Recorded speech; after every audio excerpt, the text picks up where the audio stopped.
Hello, everybody, and welcome to the show.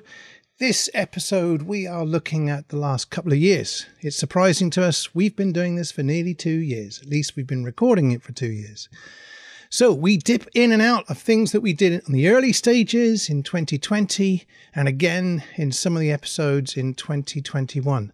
And there are some common themes. I hope you enjoy. In the room, 52 Jokers Wild. If you ask the universe for something good, it will provide. If you expect the worst will happen. And that's what I expect. I expect the worst to happen all the time. I'm actually meant to be I'm an optimistic pessimist or a pessimist optimist. I like to do a risk analysis, assume the worst is going to happen, and be ready for it. Where actually I should actually be working the opposite way and going, let's make the best happen, and we'll deal with the worst if and when it does. And there's no point in bringing that on and going through the worry and the stress and the strain of something that hasn't happened and more than likely won't happen. Now, there's actually a very interesting story that a guy called Billy Dixon talks about, and he's talking about positive attitude as a positive. So you can be positive and you can be negative, but there's also positive attitude.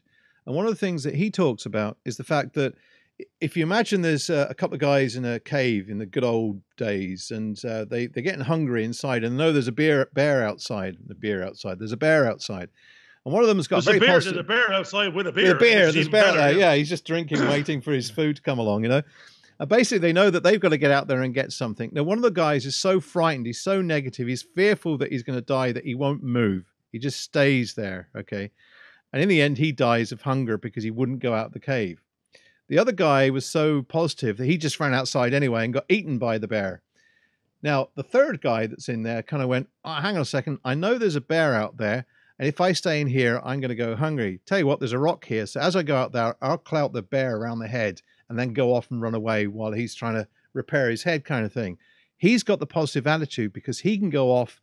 He knows what the danger is. He's done a risk assessment, as you were talking about, and he's figured out a way of working out the risk, getting the beer for the that's it, and he's got the beer belly now.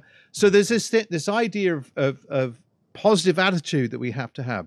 Now, one of the things that you were talking about is that if you are frightened of fear, you invite fear along. But what's also interesting is if you're coming from a spiritual perspective, there is a kind of positive and a negative. We always talk about this positive and this kind of negative. The yin, the yang. The yin and the yang. Without evil, there is no good. Yeah, and I think one of the things is that when you decide to actually set a goal for yourself, and it's part of also the storytelling process, as you move along, you know where your end target is going to be. Like, I know I want to go, let's say, to Thomastown, and I've got to come from Newry. So I set my goals, right, that's where I'm going. I've worked out in the map and I know what I'm going to do to get there. So I set off, and then all of a sudden I get diverted to go off to Galway because the traffic going down there isn't going to happen. And I then have to make detours, but I still have to set my target back to trying to get to Thomastown. So what I'm now doing is all this, there is some negativity that's trying to stop me from getting there. But if you can be so bloody minded about getting there, your determination will get you through all the obstacles that are actually thrown up against you. And that's what they say. They go, if you don't have a goal or an idea of what you want, actually most books out there are saying, what do you want? What do you want out of life? If you don't know what it is, when will you know you have it? And most people that are rich or poor or otherwise, that money is never enough because they could have millions, they could have billions, and they're not happy. But actually, if you can have anything, you might end up with nothing. If you have nothing and you get something, then you could be very, very happy. Just a conversation, see where it goes. We're going to try and be present in the moment and just be. George. Now, you've mentioned that you've been The Power of Now. You've been reading another book also, and I've been looking at The Artist's Way, which was introduced to me last week, and I've been actioning some of the points there. What was the other book that you'd read? I'm actually going to turn around and go, it's the Black Belt Mastermind. I'm going to take a direction from yourself and go, there it is. My wife was reading it and she gave it to me. And I saw the black belt because my daughter is she's 1 year off her black belt. And so I like that. And it turned out the girl in question, Danielle Serpico, is a black belt and an international champion in it, and she's applied what she's learned from the rigors and professionalism and practices of martial arts and wrapped it around business speak and psychology to do her version of using actually neuralistic programming and NLP, and that's what she specializes in. So she's done her version of bringing her experience to date of running successful businesses, losing the business, finding her new way in life, and then as a result, drawing on her expertise, what was out there, which was her learning in her sport, and then applying that to her new mindset going forward to get a new strength of character and will. You have a superpower. Have you been using it or abusing it? I abuse it in the best possible way. I abuse it for my gains, but it also simultaneously helps others. So, it's funny because like this year with lockdown, a lot of businesses have suffered. My business has boomed, and it's been great because everybody wants to get back into learning and developing. And so it's been a great boost, so my business quadrupled. Oh, wow. Over. Look into my eyes, not around my eyes. Yeah. It's €400 an hour, not €100 an hour. Yeah. Well, I mean, I have a lot of my minions coming out here now into the world. So there's a lot of mini-me's, it's kind of like it's spreading. They're all hypnotized. They don't realize it. They're going off there doing pyramid selling for you. No, we're doing good. We're changing lives and helping people feel better. So I suppose that's the superpower, isn't it? How many people would go to that close proximity type, be in the room with Danielle? Well, I do different live events. So I have a boot camp, a black belt mastermind boot camp day, which that's the kick-ass one. Kick-ass with the boot. Yep, got that one. Yeah. That's the kick-ass day. Now, normally I would kind of have, it's a fairly closed event. I mean, I give talks for 50, 100, whatever, 200 people, but the workshops would be more, maybe about 20, 25 would probably be my maximum limit, because it's more of an intimate event. That's still a crowd. We want, it is quite, if you quite a bit, 25 is intimate, I don't even want to know that, Joey. Well, I know the difference is that when in the classroom, 25 was a bit more that's still harder to work with than 16. Well, compared 16, to most NLP courses, like Richard Bandler's NLP course that I was on in many times was what was it, 3,000 in the room or something like that. Yeah. So it's for 20, 25 people is intimate for me. Yeah. Hannah, actually, my oldest, she said to my wife, "Have you got 4 children or 3? Dad is becoming more like a bloody child. I'm going around making farting noises, burping noises, humming to myself, whistling as I go up and down the corridors. It's like, actually, it looks like I'm on the mentally deranged. If anyone else was observing from a third party out of context. So I'm going. Well, here, that's where it gets interesting, because when you're a child, you have no inhibitions. You're free to do things and try things. And I was watching something on education, and they were talking about how when you get into the educational system, you're basically taught to be a robot, a slave to the system, effectively. And then what we're trying, and the people that aren't slaves to the systems become the gurus and the rich people, or the people that set up amazing corporations. We were talking about earlier podcasts we had, we mentioned terminologies like silos, and we're trying to put people into boxes and into silos and put on these parameters of this is your job, this is what you to do for the man, for to work. Don't do more, don't do less. And you're being forced. That's the job. Don't try and do more. Yeah. And then when people try to do more, they realize you don't fit in that box. You're too big for the box. But most people just keep on forcing themselves with like a mallet and like a hammer and a tongs or whatever, square peg around a hole. You go, stay in the box. Yep. Keep in the box. I'm in a box. But if you were allowed to remain as the child is right at the very beginning, and the way that basically kids can teach themselves stuff. They don't need people to get involved and mess up their lives by trying to constrain them to doing certain things. they can learn. Like, I mean, I've just watched my grandson learn to walk, and he's now walking with his arms down. He was walking around like this before. Now his arms are down. It's only 2 weeks. Now he's learning stuff through what he's observed. He's actually put into practice. And then he'll get disciplined and stop to do stuff eventually. And then he'll go to school. That's it. And then it's kind of, will he at the other end be able to say, look, I'm a dropout. I'm going to do exactly as I did as a kid. And when you get older, like I'm seeing with my mum, she now acts more and more like a child because she's suddenly losing those same inhibitions she spent a lifetime building up. Well, that's what my sister says. Now, she's an well, both my sisters are artists, but one of them who will be more commercial than the other, I don't know which one I'm talking about now, I sort of mixed them together. But she's saying an awful lot of time in her art, she's trying to go back to the childlike, actually, the journey for most artists is to really find that childlike wonder, to draw and paint like that without that inhibition of structure and form and learning that they've actually learned in art college. But in order to get their own creativity out, they could be nearly trying too hard because they're trying to be too perfect or the shadow needs to be, so actually, to have the skill set of that applied back to the childlike wonder is where most art, good art comes from. Have you been working with the TikTokers, just as a matter of question? Yeah. Right. Can you turn me and George into a TikToker? Should we be TikToking? Should we be TikTokers? Oh, I don't know about Should that. we be TikToking? I'm not sure what the thing is. You dance. Depends. Oh, we can shake the wild thing. We can now, do the talking pelvic about thrust. Unreal. Yeah, I've actually got Garvin as a 3D model dancing almost.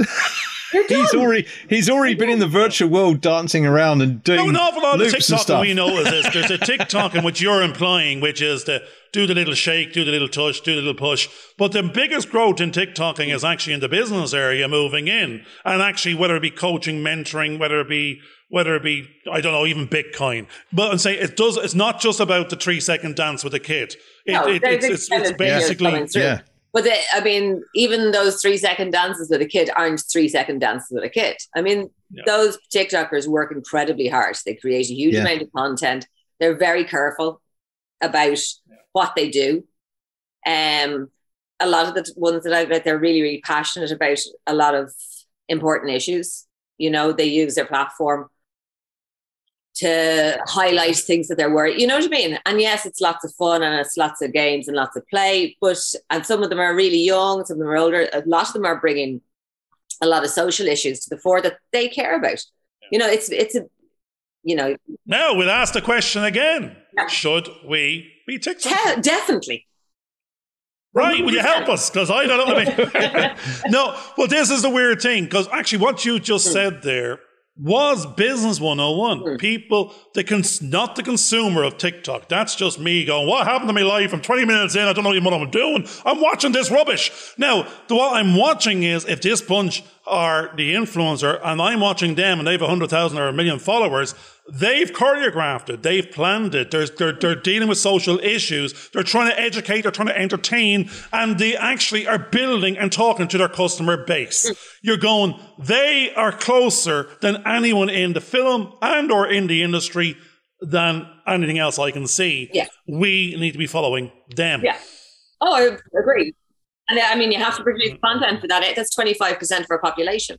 You know what I mean? Yeah. Ignoring them isn't a good, you don't want to be ignoring a quarter of the population. And what are you finding that their interests are? I know that it could be broad ranging, but are there key themes that are coming out that they're really starting to get into?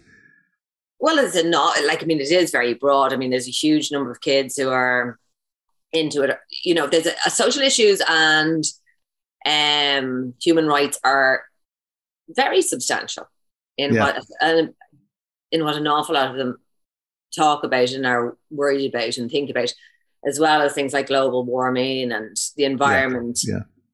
And they kind of, I think they turn it off to an extent because they have to be kids sometimes, you know what I mean? But there's a lot of anxiety and about those things and into the future. They don't see a path that maybe our generation or the generation before us would have seen. They don't see how they can go to college, work hard and buy a house. To them, that doesn't exist. Because no one can anymore. And so there's a lot of anxiety about, so then they're looking for these, if I become TikTok famous, I can get whatever I want. They don't see any other path ahead of them. I think there's a lot of kind of queries and questions about that they have. You know, they don't know how they can grow up, move out, and have a happy ever after life. The universe is full of pure potentiality and infinite creativity and all possibilities. But we're part of the universal consciousness, but we haven't funneled any of that to ourselves. We've all the potential of this universal consciousness that can seep into our consciousness, but we don't know how to tap it. Now, there's something very interesting about that, because we're also, we've discussed in the past this sense of the imposter. And the reason, how we feel like the imposter in a certain situation, you know, we were talking about you being a filmmaker and you're kind of going, but I'm not, I'm an imposter. And you kind of go, well, hang on. And I know my wife has felt that when she got moved up the ladder, she felt that, oh, everybody will find out I really don't know about my job. And that's because we're all being told that we have to be experts. But we're not certain. And so we keep thinking we have to go back and re-educate and relearn something. And we're always kept to this base level. We're always told, oh, no, that information there doesn't help you. And you kind of go, but it does, because I'm now here, not there. I'm building on this platform. And what happens is you keep going and say, okay, you want to do psychology, or you want to do coaching, or you've now got to go and get a master's degree in that qualification. I'm kind of going, but all I'm going to be studying in those different areas are the same people that I've studied already in media, in teaching, and all those sort of areas. And I'm sure you've actually found that, Garvin, in the areas that you've been working at. You're moving from being, you said, as an accountant, where you've been dealing with lots of corporates, into the world of filmmaking. But the processes and principles are the same. You don't know, there's an uncertainty, but you've got enough knowledge to help you move forward in that area. Actually, the great thing about again, Chopra's book is saying, align with the universe, be one, and be one with it, and be conscious of all the potential. And that's what I'm suddenly realizing. I've got, am I a filmmaker? I've never made a film. No, this journey of I am is like what we started off last year was, I recognize and we recognize what we're not. We were what we were based on how things turned out and the journeys that we took, and because of choices made at school, at university, at need for a job and pay a bill. And these were once we went on those paths of, I studied marketing, then I ended up becoming an accountant. When I was an accountant, I got a job as an accountant. I didn't get a job as a technician in a lab. You were on that set of paths that led to these more limited choices, but you accepted those limited choices. Now I'm suddenly realizing I didn't have to. They were the choices that if you wanted to keep on playing that role. But at any time, you could have been a filmmaker, you could have bought a camera, you could have at the same time been an accountant and a filmmaker. Not a filmmaker in the sense of being Steven Spielberg and having the accolades and having the audience. But in terms of the functionality, all you needed was a camera, go outside and start rolling, and you're a filmmaker. In the main, you're going, it's planning for talent to be available at a time to deliver on their ask at a budget to make this film. But if those parts aren't there, there's all these bottlenecks. What has been interesting about this production is that it's taken 11 years in the making. That's interesting, because I know that several of the other films that we've been looking at and talking to people about, they've taken 7 years each to actually get developed as well. And I'm not sure if that's just, and they've got into this kind of way of thinking that, that gives us plenty of time to really form the script and the story. But one of them actually then turns around and says, yeah, but if we'd actually got the money straight away, we could have made it into the movie anyway. And that was the biggest problem. But are most people being forced to, I know that the Screen Island people were talking about, they want more producers, writers and directors. And I'm sitting there kind of going, that's daft. What about the editors? What about, what about the ADs? What about the props guys? What about the sparks? What about all those art people. Directors? What about the designers? What about the location managers? The below the line, if you will, is just empty. And there's no way building. The problem with Screen Island, and I love Screen Island, don't get me wrong here, but the problem with Screen Islands is they, like a lot of islands that I've noticed, is they are very much about... Carl, stop now. We're going to use a new language. The opportunity for Screen Island. Right, no. The problem with you is Screen Islands. And the problem is they love the big credits. They love having the directors. They couldn't care less that I'm the location manager winning awards or whatever, or not winning awards at this rate. But do you know what I mean? They couldn't care less about the assistant directors. That they've got the most amazing team of assistant directors that I worked with recently, and they couldn't care less about them because they're not headline winners. They want the headline winners. They want the Oscar-winning or IFTAs or whatever. I mean, But isn't the problem there now, by definition? That's the chicken and egg conflict, because if the big guys are coming in, they're not giving those jobs to the locals. No. They're bringing those in. Yep. Therefore, the very thing the Screen Ireland and all the rest of them are asked for, we want more opportunities for women director, producer, more producer, director opportunities. We want someone else to pay for them to have the opportunity to win an award and be Irish. And we're going, sorry, that's an investor. Given an investment to bring in the team to make the film. At the different level of, let's say, the 5 million down, there could be an opportunity there for someone more local, but they have to attract that investor to take that risk in. But that's the big thing I think. This is what you hit on earlier, is that Screen Ireland is very much about, there's two sides to the film industry. There's the creative, winning awards, getting the directors, writers, producers, getting the awards, and then there's the business side. Screen Ireland is very much on the creative, arty-farty side. They did invest in this show. I know they did. They're one of the supporters of the film. So, Richard, the arty-farty creative thing, and they're trying to push the regions. And, it was great to work on the regions out here. I mean, what they gained, they probably lost. Well, they lost them, the gains, in working out here because of having to bring crew down. So all that extra tax break money that they had ended up in hotels and everything else. But the film was created for Kerry, and the director was very strong about that. And we were lucky to have such a director and a writer. A writer was a Tralee native, and the director was really strong about coming down to Kerry and making this in Kerry, as opposed to running around the Wicklow Mountains, which every production's done for the last 5-10 years.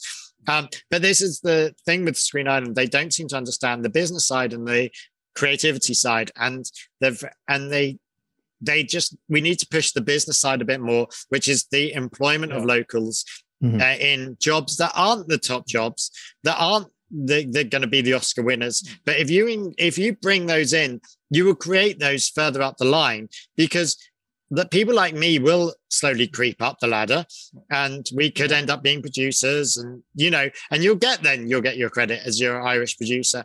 One of the things that's quite interesting is that if you're being constantly put into a position where you're not given the opportunity to demonstrate your full capabilities, and it doesn't matter what job that actually is, you always find yourself trying to sort of say, well, I could do that, I could do that, I could do that.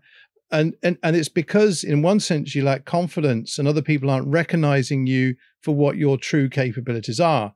Once you do start to accept who you are for what you are and your capabilities, you end up finding that you're no longer trying to prove it by telling people, you're actually just doing it. Actually, see, that's back to the same thing. You're not, who goes around telling people? Other people notice by evidence, by witnessing, by seeing you doing your job or doing the career you're doing. Your friends go, "Where are you? What do you?" Actually, an awful lot of my friends probably don't even know what I do as a day job. Actually, I know my brother-in-law might work in property, but I might be a chartered surveyor. You go, but the exact day job work is of no importance to me. It means nothing to me because I don't interact with it. And the same thing if I'm an accountant. Then does he care? Does anyone else care what your day job is? They actually interact with the at home you, the weekend you, the evening you, when the job, the day when the robes of the job are put back into the shadow, and then the real you comes to the foreground for your friends and your family and friends. Well, in different scenarios, we are different people. In some scenarios, we're someone's father. In other scenarios, we're a grandfather, or we're a husband, or a wife, or a brother, or a sister, or a daughter, or a son. And in other ones, a teacher, or a student, or we practice a certain thing that most people come to, and that's the person they think of straight away. But in each of those different scenarios, we're different people to them because we meet different needs at different times. Well, then you'd wonder, are you in the 50 shades of grey of shadow to become from the bright to the dark? It's not out into, I think there's some film out there, out of the shadows and into the light. Is that Batman or is it Ninja Turtles? I'm not too sure which. I think there's a mix of both of them. Probably a bit of both, but it's out of the shadows. Am I trying to come out of my own shadow? Yes, I think I am. Yes. I'm trying to be the real, solid me in all scenarios, as opposed to filtering shades of grey according to who I'm talking to, because then I'm putting on the garb of work, or I think it's different personalities for different places and different things. I'm sure if you hire a tradesman or something, you want to not be the friendly, happy-go dude because he might screw you. You know, you want to go, I know what I'm talking about. Well, absolutely, because when we're in a certain job, we act as a professional. We're not a friend at that point. We're a professional trying to make sure that we can do a good job at the right kind of price, and that also we don't end up having to give away more than what we need to get that job done. There's a professional persona that we put on. The home person is we don't need to be professional. We want to be giving, we want to be helpful. And if we do voluntary work, again, that's not about being professional. That's about fitting into another sort of system. But we want to choose which system that we fit into. And so we're not actually dominated in any of those different roles that we actually perform. Living in the shadows. Yes. What would that, are we living in the dark? Are we living well, some people, I think, half-life nearly or something? Yeah. In half-light. We're not allowed to shine. We're not allowed to be the light. We're being the shadow. In other words, other people are casting their shadows onto us. We're remaining in that kind of shadow. We're not necessarily seeing the light. So they're on the stage of life, and we're in the crowd. See, one of the things that Julia Cameron talks about eventually is she talks about the crazy makers, the ones that are always eating up our time and taking away stuff. The vampires of time. And I think that's really important because they're only meeting their agenda. They're not considering other people. And one of the things we've talked about the universe and how the universe acts. And we know that if you give stuff out and you do things a certain way, stuff comes back, and it can either be negative or it can be positive. But one of the problems is that we also give out, and other people can become jealous of what we are doing. And they will focus in and try and trip us up. Is that actually that's back. You've hit on the law of giving and receiving, which is under the Chopra. And actually, I read that yesterday. And I'm starting to realize how easy is it to give. I get just a compliment. I mean, there's everywhere you go. And actually, I was on a Skype call with a friend or a colleague, business colleague, straight after I read that chapter, and he was showing me a bit of work he did on his own website, and I was just commenting on it. Then I said, really, what went straight into my head was, say nice things, find the nice things. Don't find, because he wasn't asking for a critique. He was asking more. It wasn't even asking. I suddenly realized how easy it was for me to suddenly start saying nice things, give of them, say, I think this has a value. Had you done this yourself, had you bought it from somewhere else or paid an expert, I think you would have spent €10,000 on this amount of work and effort you put in. I actually was going to ask who you had do it, which nearly reaffirmed to him, he had taught himself this piece of software. He'd worked till 4 a.m. He put blood, sweat and tears into it. And here he was asking a friend or a colleague that he values the opinion of, and I could have just went straight to my go-to chatterbox space of you could have added a comma here, dotted the T there, is a bit dark. No, it was well done, put together, and I felt good giving. He felt even better receiving, and I said, how easy was that? I've learned through that just practice, and if you learn certain methodologies and certain processes, you can apply those processes to anything you want to, and you'll get a result if that's what you're after. You'll accomplish something, and that result could just be simply learning how to talk to another person and have a conversation, because there's an art and there's a craft in that. I'm seeing my grandson learning to talk and have conversations with his dad and all that kind of stuff, and you suddenly kind of go, there's a craft in there. There's a craft in storytelling. And because we're into coaching, counseling or mentoring, there's a storytelling process going on there. So I'm finding that everything is interlinked, and it gets you practicing that storytelling process, which is what we're doing. And it's quite amazing because go on, far away there, Garvin. No, I've just got 2 books in front of me, because I look around the room and I'm going to get Billy a trigger, and I think he'll enjoy it. because it's who I perceive Billy to be without knowing Billy and any of his background because of where we think we are now. And so this is your trigger, Billy, in terms of what you should do, right? Here we go. I've got them both. Right. Now, that's our triggers. There's our commonality. We have to realize we can't be giving a damn about anybody else. I love We that. can't be over criticizing and before we even start. And we only have now, so we got to not give it that subtle, the art of not giving a damn. Yeah, Actually, enough, of can I course, 'cause it just, could be PG. If I just butt in there again, Garvin, just very, very quickly, could you explain to the audience, one, because this is also going on audio as well as video. The other is I can't see Garvin. I can only see The Billy. Power of Now. We touched on Power that. of Now. That was one of the Yes. first books I read 2 years ago with George, or it was a year and a half ago. The very first show, he said, read something. I think I just read the title. I didn't even go any further than that. I says, that's all that matters for the second. Because the whole book is going to arrive back at the same thing. It's going to go, there's only now. And we can't worry about the future or the past. But the other book, which is the important one, was for me to embrace the power of now. You know, I had to learn to let go of overthinking. And that was the only way I could step up, talk to the camera, haven't done it before, and go, I'm just saying to myself, I'm talking to myself there, and I'm talking to George, and I'm talking with you, Billy. Yeah. And there could be 6 billion people watching, or it could just be us. And it doesn't matter. Yeah. That's all. The subtle art of not giving to the audience on the podcast space. Yes. Billy, you were talking about the Power of Now a short time ago when we had a conversation beforehand. Was that a book that you'd read as well? And how did that influence you? When I was going through my transition and the tough times that I had, I reached out for not that book. He's got a later book. It's called The New Earth.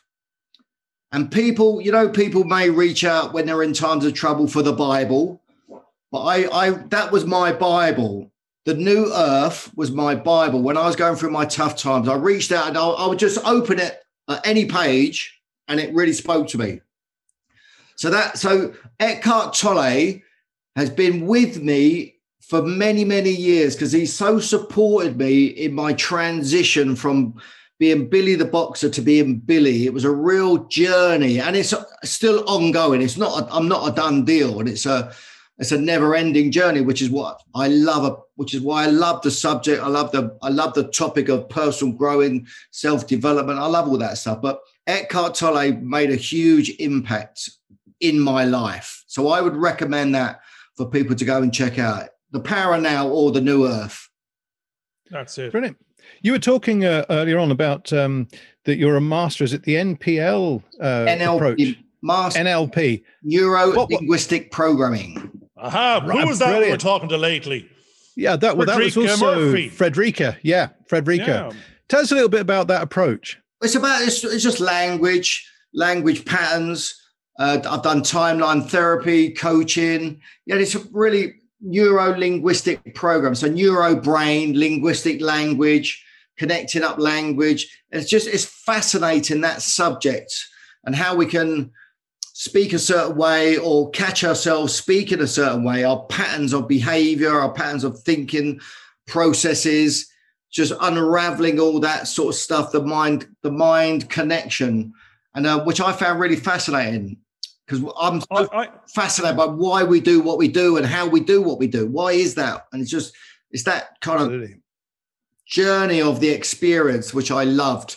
First and foremost, for my own self, for my own sanity, I wanted to figure out what was it that had me go into the ring prepared to die. It's like kill or be killed, life or death. That was my existence. So I've always had a kind of fascination about that. Why are some people more successful than others? Why are some boxers more successful than others? What is that? And I believe that 80% of fights are won in the mind. We were talking about courage, and probably because of my personality or your personality, we flipped courage to be the opposite sign of fear. And so you have to go through fear to arrive at courage is what we're really saying here, as opposed to be courageous. No, be less fearful. I think I'm coming from. And most of the time, we don't even know we're fearful. Yeah. we don't even know there is a fear. We're calling it something else. We're afraid of the unknown, but we're not even saying that. We're not aware of these words. We're just don't want to try something new, or don't realize this is the language of where we are now, and what not happy means, and not trying something new means. It means not having, being a bit afraid of the unknown, not having the courage to step through the unknown and try something new and change and grow. But it's not fear in an Oxford Dictionary definition of sense, I don't think. Well, I wonder about that, because I know that about 3 years ago, it's actually this time of the year, because my son took me as a birthday treat to go and do something called 9-10. And what it was over 9 minutes, 10 people got to tell a story. That's speed dating, George. Speed dating. I don't know what's going on with you. No, that's speed dating, and someone doesn't have a date. No. This is actually in front of quite a large audience, and so it happened in Rostrevor, and I thought, well, look, I'm going to do the one in Rostrevor. I went along, and I actually did it on courage. And what it was I took my violin, and I'd never played my violin in public. Ever at all. I hardly ever played in public music-wise to anybody. And the audience were in fear of what they might hear, knowing that you was never playing. See, but the thing was that I did a 9-minute talk on how, as a youngster, I'd always played on the stairs because I was always frightened to play in front of people. I was very nervous about playing at that time the euphonium. But here we were 3 years ago, 2017. And I was telling the story about, it was taking courage to face this fear. And at the very end of it, I said, so for me to face my fear now, I'm going to take the courage and play in front of you all 50 people. Now, what was interesting from that was I did it. They applauded me. I thought it was quite good. I then went and took another step and thought, well, where's the captive audience where they can't run and bolt? Church is a good place. They wanted someone in the choir, so I played the violin in front. Again, what was interesting was that having faced that fear, you get a kind of, my wife was saying, look, if you don't want to play, just don't bother going. Fight or flight. There's a bit of fight or flight. You've got to face that fear. You got a little bit of a buzz from it. And it's apprehension beforehand. Yeah. But when you get through to the other side, there's a sense of release and enjoyment or euphoria of success. Yeah, there's a euphoria. And these are small little projects. It's like it could be half an hour in a church, playing 5 minutes of something to a captured audience, as you said. They're going to be nice. It doesn't really matter. You put yourself out there. You enjoyed it. You're a bit apprehensive of it. The interesting thing about that is, again, on another occasion, I was basically told by the organist, right, George, it's over to you. You're just playing your violin on your own in front of all 300 people. And I was kind of, are you kidding me? Now, my wife just said, bail out, bail out, bail out. I said, no, I'm not going to chicken out. I'm actually going to go for it, because if I can't do this, what can I do? Now, this is interesting, because sometimes I think you need to be put on the spot, or you will never start. And it's like my daughter the other day going, let's run. I go, run. I've never ran in my life. Barely ran for a bus. And then it says, just start moving those. I was talking to a friend of mine, and he says, Garvin, you're not running. It's just your beer belly is weighing you forward, and you're just falling forward gracefully with your legs trying to catch up with you. So when you're running, you pull that core in, and you're upright, you're not damaging your back, and you have a bit of purpose about you. I'm just doing it. Now, I might be doing it a bit better each day, like one after another, but no one's watching, no one is criticizing, no one cares. I was doing But in this situation that I found myself in, you knew you had... There was an audience. There was an audience. Now, what was interesting about it was that I played on my own. The violin is not the best instrument to play in a large auditorium like that. On its own, you need to be accompanied. But I went through it. I actually found some introductions, played the introductions. But I played an introduction and then went to play the first verse, and the audience didn't join in. So I had to play all the way through. But I had to keep my nerve and not give in, and just go through as though everybody was there. Do you know what I mean? Just let it happen. You're put on the spot. You have to do it. You can again, you don't have to do it. No, that's the challenge. You can step up. Yeah. You can step up and you can just do it. Hope you enjoyed this video. Please subscribe and click on the bell for notifications.